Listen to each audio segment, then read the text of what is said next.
Imagine this. Your child is quietly playing in the driveway, lined up toy cars, humming softly, lost in his own world. Then flashing lights appear. Police step out, hands on their belts, because your HOA decided your child looked suspicious. That's exactly what happened to me when the HOA called the cops on my autistic son. But what they didn't know was that I'm the district attorney. And by the time it was over, their entire power trip collapsed. If you want to know how one HOA learned the hard way that laws matter more than clipboards, stick with me until the end. Before we dive in, make sure to like this video, subscribe to the channel, and turn on notifications so you don't miss the next real HOA story they don't want you to hear. People think HOA disputes are petty things, trash cans, overgrown lawns, or someone's fence being an inch too high. But mine? Mine turned into something that could have ruined my family if I hadn't been ready to fight back. It was a Saturday afternoon, one of those warm, quiet days where the sun stretches across the street and the kids should be free to play. My son, Daniel, was outside in the driveway, sitting cross-legged, lining up his toy cars in neat, perfect rows. For Daniel, who lives with autism, this wasn't just play. This was his sanctuary. The ritual soothed him, gave him order when the world felt overwhelming. Our neighbors knew about Daniel. My wife and I had explained, gently and repeatedly, that his quirks weren't misbehavior. They were part of who he was. Most nodded politely, but one woman never accepted it.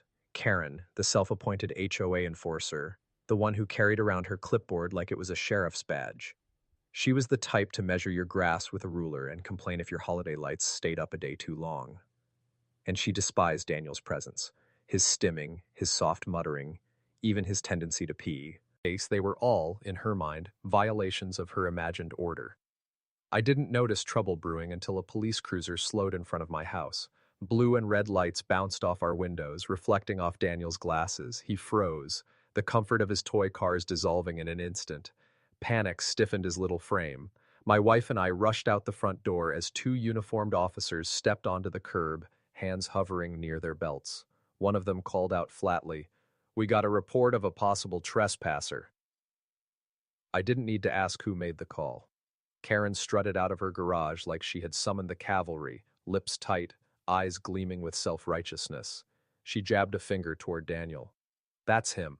That boy has been wandering, acting strange. He's a threat." Daniel clutched his favorite red car against his chest, rocking slightly, whispering to himself, "Did I do something wrong, Dad?" That question cut through me like a blade. He hadn't done anything wrong. He was a child in his own driveway. The real trespass was what the HOA was trying to do to his dignity.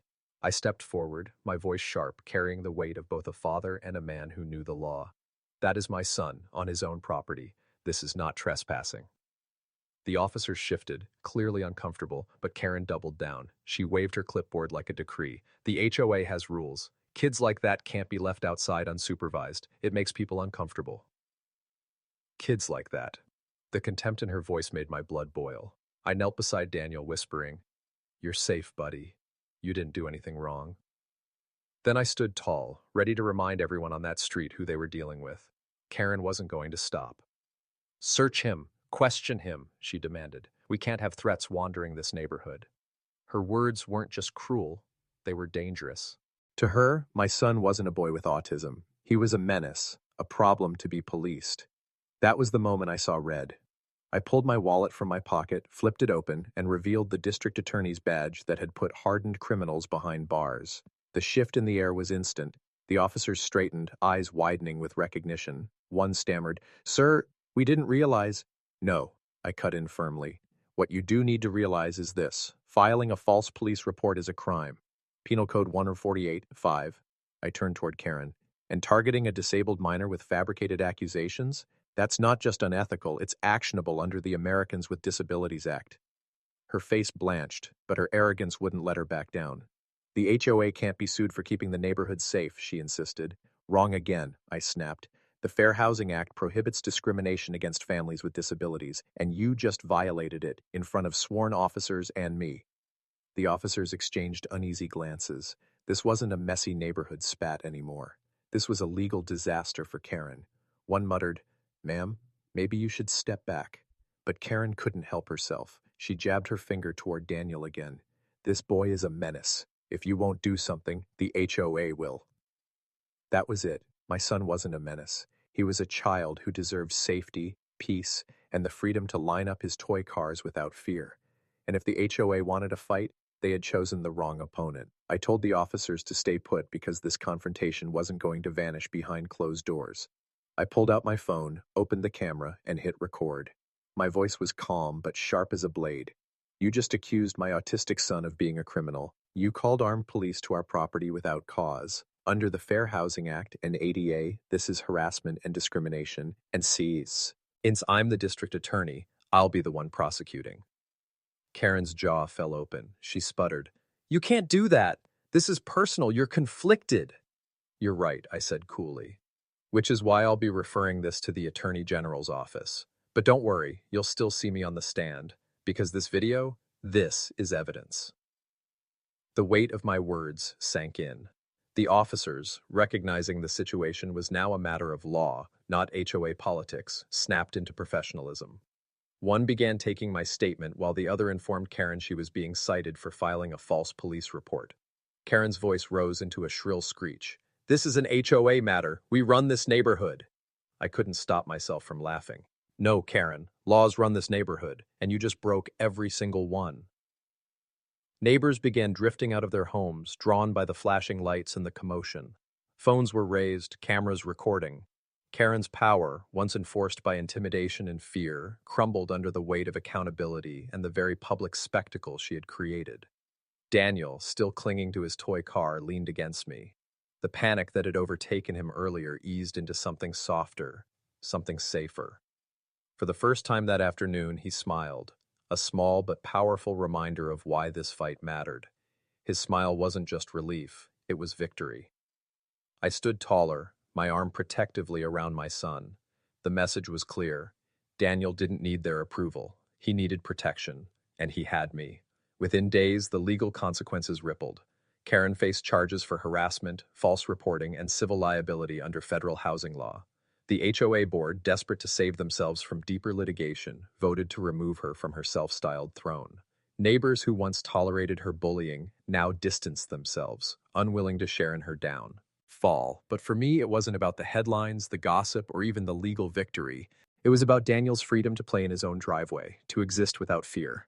That driveway became more than concrete and painted lines. It became a battleground where my son's right to dignity had been defended and won. The story didn't end there. Word spread quickly, not just in our neighborhood, but across the city. Parents of other children with disabilities reached out, sharing stories of discrimination, bullying, and fear. Some had stayed silent for years, afraid of retaliation. But seeing a district attorney stand up to an HOA tyrant gave them courage. Daniel, meanwhile, returned to his routine. He lined up his cars, humming softly, no longer looking over his shoulder. That small ritual, once threatened, now felt sacred. It was a declaration. He belonged here, and no clipboard, no false call, no petty tyrant would ever take that from him again. The HOA tried to rebuild its image, holding community meetings, issuing apologies, but the damage was done. Their attempt to weaponize the police against a child with autism had backfired spectacularly, and I made sure every one of them remembered the cost of crossing that line. The lesson was simple but eternal. You cannot criminalize innocence. You cannot legislate cruelty into authority. And you cannot, under any circumstance, mistake your HOA rules for the law of the land. The next time they thought about harassing a family, they would remember Daniel, his red toy car, and the father who reminded them of something they had forgotten. Justice doesn't bend for convenience, and bullies crumble when exposed to the truth. Because I wasn't just another homeowner. I wasn't just Daniel's dad. I was the law. And that's how Karen and the HOA learned the hard way. Never call the cops on a district attorney's son. The neighborhood never looked the same after that day. For years, Karen had been the loudest voice, the one who dictated who painted their shutters what color, who got fined for trash cans, and who lived in quiet fear of being written up. But once the video I recorded circulated, the balance of power shifted. Neighbors who once bowed their heads when she marched by began to whisper, then openly defy her. When people saw her face plastered online, accused of harassing a child with autism, no clipboard in the world could restore her authority. The Attorney General's office picked up the case within weeks. They didn't just look at Karen, they looked at the HOA's entire pattern of enforcement. Emails surfaced, complaints from other families bubbled up, and suddenly what Karen thought was a petty neighborhood squabble became a statewide investigation into discrimination. The board members who once smiled in Karen's shadow now scrambled to lawyer up, realizing silence had made them complicit. Daniel, for his part, began to heal in the quietest, most powerful ways. He asked me one night before bed, "Dad, are the police mad at me?" I took his hand, looked him in the eyes, and told him the truth. "No, buddy, they were tricked, but we showed them the truth, and now they know you did nothing wrong." He nodded, clutching his red toy car, and whispered, "Good, because I don't want to be bad." My chest tightened at those words. That was the damage Karen's cruelty had nearly caused. A child questioning his own innocence because an adult refused to understand him. But Daniel wasn't bad. He was brilliant, kind, and stronger than anyone gave him credit for. And when he went back to playing in the driveway, rows of cars perfectly aligned, neighbors who once turned away now stopped to wave. A few even sat with him, asking questions, learning about his world instead of fearing it. What Karen had meant for harm became an opportunity for education and change. As for Karen, her name became a cautionary tale. She faced fines, lawsuits, and disgrace. The board removed her permanently, and she eventually sold her house and disappeared, her empire of intimidation reduced to dust. The HOA, under new leadership, invited me to speak at their first meeting after the fallout. I didn't go as the district attorney, I went as a father. I stood in front of them and said, "This community will be judged not by its rules, but by how it treats its most vulnerable. If you want a safe neighborhood, start by protecting the children who call it home." There was silence in the room, then applause. Real, genuine applause. Not because I had threatened them with the law, but because they had finally seen what mattered. That night, I watched Daniel sleep peacefully, his cars lined up neatly on his bedside table. And I realized something. This battle wasn't just about one boy or one HOA. It was about drawing a line in the sand, showing that families like mine would not be silenced, that justice wasn't just for the courtroom, but for the driveway, the cul-de-sac, and every place a child deserves to feel safe. Because in the end, justice doesn't always wear robes or sit behind benches. Sometimes justice stands barefoot on a driveway, holding a red toy car, and smiles because he knows he's finally free.